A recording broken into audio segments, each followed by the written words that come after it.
பிரியமானவர்களே, ஆண்டவராகிய இயேசு கிறிஸ்துவின் நாமத்தினாலே உங்கள் யாவரையும் அன்போடு கூட நான் வாழ்த்துகிறேன். ஆண்டவர் கிருபையாய் நமக்கு கொடுத்த இந்த புதிய நாளுக்காக முதலாவது நாம் ஆண்டவருக்கு நன்றி சொல்லுவோம். நம்பிக்கை இல்லாமல் அழிகின்ற மாந்தர்களை மீட்டிடும் என் இயேசுவே, போராடி ஜெபிக்கின்றேன் நாதா. நம்பிக்கை இல்லாமல் அழிகின்ற மாந்தர்களை மீட்டிடும் என் இயேசுவே,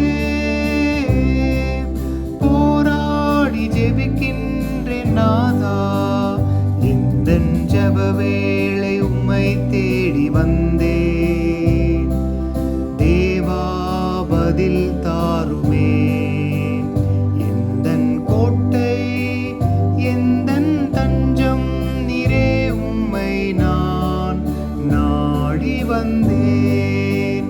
எந்தன் கோட்டை எந்தன் தஞ்சம் நீரே, உம்மை நான் நாடி வந்தேன். இந்த நாளுக்கு என்று ஆண்டவர் கொடுக்கிற ஒரு வார்த்தை ஆதியாகம புஸ்தகம் 32 அதிகாரம் 26வது வசனம். ஆதியாகமம் 32:26. அதற்கு அவன், நீர் என்னை ஆசீர்வதித்தால் ஒழிய உம்மை போக விடேன் என்றான். இங்கே யாக்கோபு தேவனோடு கூட யாப்போக்கு என்ற ஆற்றங்கரையிலே இரவு முழுவதும் போராடினான். அந்த நேரத்திலே தான் அவன் சொன்னான், ஆண்டவரே, நீர் என்னை ஆசீர்வதித்தால் ஒழிய உம்மை போக விட மாட்டேன். யாக்கோபு தன்னுடைய அண்ணனுடைய சேஷ்ட புத்திர பாகத்தை ஏமாற்றி அபகரித்து கொண்டான். மாத்திரமல்ல, ஏசாவுக்கு வரவேண்டிய ஆசீர்வாதத்தை வேடம் மாறி தான் ஏசா என்று பொய் சொல்லி அவன் ஆசீர்வாதத்தை பெற்றுக்கொண்டான். ஆனால் ஆண்டவராகிய தேவனிடத்தில் வரும் பொழுது இந்த ஆசீர்வாதங்கள் எல்லாம் அழிந்து போகக்கூடிய ஆசீர்வாதம், அழியாத ஒரு நித்திய ஆசீர்வாதத்தை ஆண்டவரிடத்தில் தான் பெற்றுக்கொள்ள முடியும் என்று அன்று இரவு முழுவதும் யாப்போக்கு ஆற்றங்கரையிலே அவன் போராடி கொண்டிருந்தான். அப்பொழுதுதான் அவன் சொன்னான், நீர் என்னை ஆசீர்வதித்தால் ஒழிய உம்மை நான் போக விட மாட்டேன் என்று. இந்த காலை வேளையிலே பிடிவாதமாய் கேட்டு ஆசீர்வாதத்தை அவன் பெற்றுக்கொண்டான். சங்கீதங்களின் புஸ்தகம் 135 அதிகாரம் 4வது வசனம் சொல்லுகிறது, கர்த்தர் யாக்கோபை தமக்காகவும் இஸ்ரவேலை தமக்கு சொந்தமாகவும் தெரிந்து கொண்டார் என்று இங்கே எழுதப்பட்டிருக்கிறது. யாக்கோபை தமக்காக, இஸ்ரவேலை சொந்தமாக தெரிந்து கொண்டார். அவனை இஸ்ரவேலாய் ஆண்டவர் உருவாக்கின பொழுது அவனை தமக்கு சொந்தமாக ஆண்டவர் தெரிந்து கொண்டார். ஏசாயா தீர்க்க தரிசன புஸ்தகம் 43 அதிகாரம் 1 வசனம் இப்படியாய் சொல்லுகிறது, இப்போதும் யாக்கோபே, உன்னை சிருஷ்டித்தவரும் இஸ்ரவேலே உன்னை உருவாக்கினவருமாகிய கர்த்தர் சொல்லுகிறதாவது, பயப்படாதே, உன்னை மீட்டு கொண்டேன், உன்னை பெயர் சொல்லி அழைத்தேன், நீ என்னுடையவன். இந்த காலை வேளையிலே நாம் ஒவ்வொருவரையும் பார்த்து ஆண்டவர் சொல்லுகிறார், உன்னை சிருஷ்டித்த தேவன், உன்னை உருவாக்கின ஆண்டவர் சொல்லுகிறார், நீ பயப்படாதே, உன்னை நான் மீட்டு கொண்டு விட்டேன், உன்னை நான் பெயர் சொல்லி அழைத்தேன், நீ என்னுடையவன் என்று இந்த காலை வேளையிலே நாம் ஒவ்வொருவரையும் பார்த்து உரிமையாக ஆண்டவர் சொல்லுகிறார்.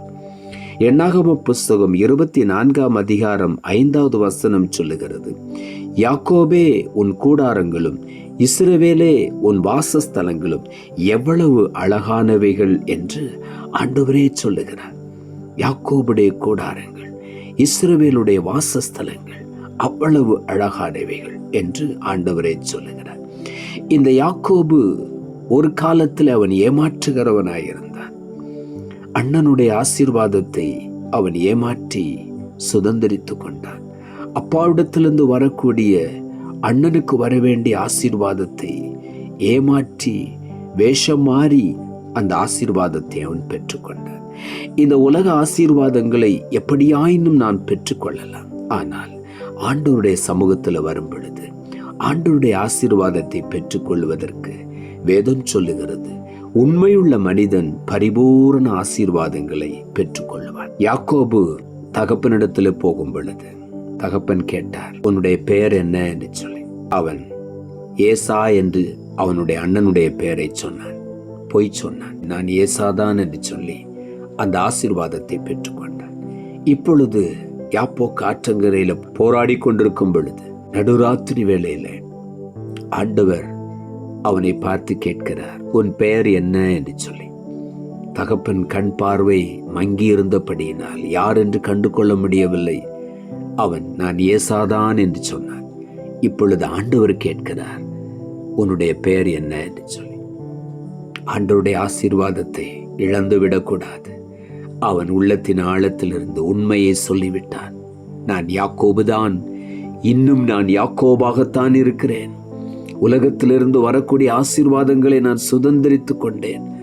ஆனால் அது இந்த உலகத்தோடு அழிந்து போகக்கூடியது. ஆனால் தேவாதி தேவனிடத்திலிருந்து வரக்கூடிய ஆசீர்வாதத்தை பெற்றுக்கொள்வதற்கு நான் உண்மையை சொல்லுகிறேன், நான் யாக்கோபுதான் என்று சொல்லி. அப்பொழுதுதான் ஆண்டவர் அவனை பார்த்து சொன்னார், இனி உன்னுடைய பெயர் யாக்கோபு அல்ல. ஆதியாகம புஸ்தகம் 32 அதிகாரம் 28 சொல்லுகிறது, அப்பொழுது அவர், உன் பெயர் இனி யாக்கோபு எனப்படாமல் இஸ்ரவேல் எனப்படும், தேவனோடு மனிதனோடும் போராடி மேற்கொண்டாயே என்றார். இந்த காலை வேளையில யாக்கோபு ஆண்டவரிடத்துல உண்மையை சொன்னவுடனே ஆண்டவர் அவனுக்கு ஒரு புதிய நாமத்தை கொடுத்தார். இனி நீ யாக்கோபு அல்ல, நீ உண்மையுள்ள மனிதன், பரிபூரண ஆசீர்வாதங்களுக்கு சுதந்திரவாளி. ஆகவே உன்னை இஸ்ரவேலாய் மாற்றுகிறேன். நீ தேவனுடைய பிள்ளை என்கிற உரிமைக்கு உன்னை நான் உயர்த்துகிறேன். இன்று முதல் நீ என்னுடைய பிள்ளை, என்னுடைய மகன். உன்னை நான் புதிதாக உருவாக்கி இருக்கிறேன். என்னுடைய ஆசீர்வாதங்கள் உனக்கு உண்டு. என்னுடைய சுதந்திரத்தை நீ பெற்றுக்கொள்ளுவாய் என்று சொல்லி ஆண்டவர் அன்றைக்கு அவனை இஸ்ரவேலாய் ஆசீர்வதித்தார். இந்த காலை வேளையிலும் ஆண்டவருடைய சமூகத்தில் உண்மையோடு நாம் வரும் பொழுது பரிபூர்ண ஆசீர்வாதங்களை இன்றைக்கு காலையில் நாம் சுதந்திரித்துக் கொள்வோம். எரேமியா தீர்க்கதரிசன புஸ்தகம் 51 அதிகாரம் 19 சொல்லுகிறது, யாக்கோபின் பங்காயிருக்கிறவர் அவைகளைப் போல அல்ல, அவர் சர்வத்தை உண்டாக்கினவர். இஸ்ரவேல் அவருடைய சுதந்திரமான கோத்திரம். சேனைகளின் கர்த்தர் என்பது அவருடைய நாமம்.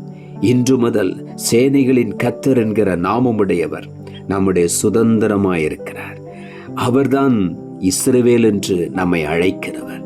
நம்முடைய பழைய வாழ்க்கையை மாற்றி, நீ இன்று முதல் என்னுடைய பிள்ளை, என்னுடைய மகன் என்று சொல்லி அவர் உரிமையோடு அழைக்கிறார். ஆகவே இந்த காலை வேளையிலே நீங்களும் நானும் பூரணமான ஆசீர்வாதங்களை இன்றைக்கு சுதந்திரித்துக் கொள்வோம். ஆண்டவரிடத்தில் சொல்லுவோம், ஆண்டவரே, உண்மையாகவுமே தேடி வந்திருக்கிறேன். ஆண்டவரே, இதுவரையிலும் பல வழிகளில் ஆசீர்வாதங்களை பெற்றுக்கொள்ளலாம் என்று சொல்லி பிரயாசப்பட்டேன், தோல்வி அடைந்து விட்டேன். இன்றைக்கு உண்மையாய் உம்முடைய சமூகத்தை தேடி வந்திருக்கிறேன்.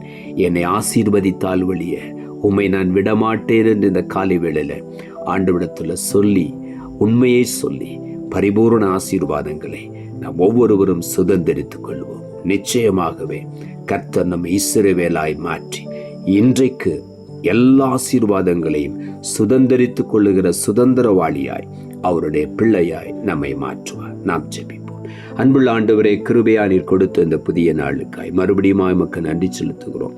ஆண்டவர் கொடுத்த ஜீவனுள்ள வார்த்தைக்காக நன்றி. அதற்கு அவன், நீர் என்னை ஆசீர்வதித்தால் வழிய உம்மை போக விடேன் என்றான். இந்த வார்த்தையை கொடுத்தீர் ஆண்டவரே. வசனத்தை கேட்டுக்கொண்டிருக்கிற ஒவ்வொருடைய வாழ்க்கையிலும் உண்மையாய் ஆண்டவரை நோக்கி கூப்பிட்டு உண்மையை முழுவதுமாக ஆண்டவருடைய சமூகத்திலே ஒப்படைத்து ஆண்டவருடைய பரிபூர்ண ஆசீர்வாதங்களை இன்றைக்கு சுதந்திரித்துக் கொள்ள ஒவ்வொருவரையும் இஸ்ரவேலாய் மாற்றி ஆண்டவருடைய எல்லா ஆசீர்வாதங்களையும், ஆண்டவர் கொடுக்கிற எல்லா ஆசீர்வாதங்களையும் பூரணமாய் சுதந்திரித்துக் கொள்ள உதவி செய்யும். தாழ்த்துகிறோம். இரட்சகர் இயேசுவின் நாமத்தில் ஜெபிக்கிறோம் நல்ல பிதாவே, ஆமென்.